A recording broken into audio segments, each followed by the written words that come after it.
మీకా గ్రంథము 3వ అధ్యాయము. నేనీలాగు ప్రకటించితిని, యాకోబు సంతతి యొక్క ప్రధానులారా, ఇశ్రాయేలీల అధిపతులారా, ఆలకించుడి.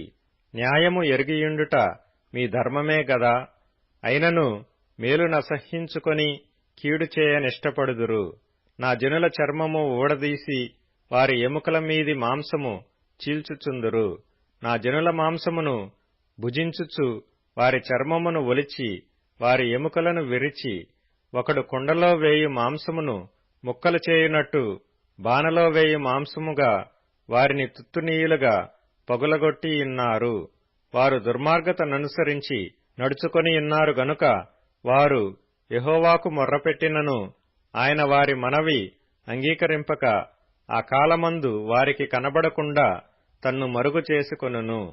ఆహారము నమలుచు సమాధానమని ప్రకటించువారును ఒకడు తమ నోట ఆహారము పెట్టని ఎడల అతని మీద యుద్ధము ప్రకటించువారునై నా జనులను పొరపెట్టు ప్రవక్తలను గూర్చి యెహోవా సెలవిచ్చినదేమనగా, మీకు దర్శనము కలుగకుండా రాత్రి కమ్మును, సోదె చెప్పకుండా మీకు చీకటి కలుగును.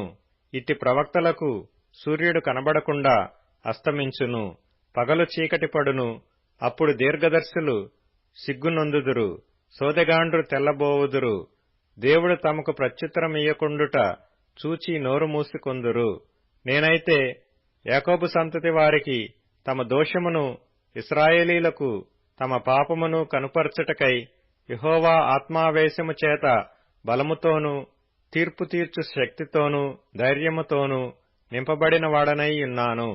యాకోబు సంతతి వారి ప్రధానులారా, ఇశ్రాయేలీల అధిపతులారా, న్యాయమును తృణీకరించుచు దుర్నీతిని నీతిగా ఎంచువారలారా, ఈ మాట ఆలకించుడి.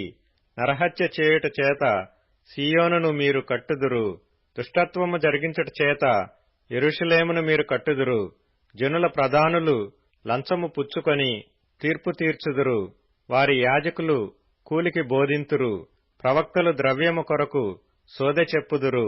అయినను వారు యెహోవాను ఆధారము చేసుకొని, యెహోవా మన మధ్యనున్నాడు గదా, ఏ కీడును మనకు రానేరదని ఎనుకొందురు.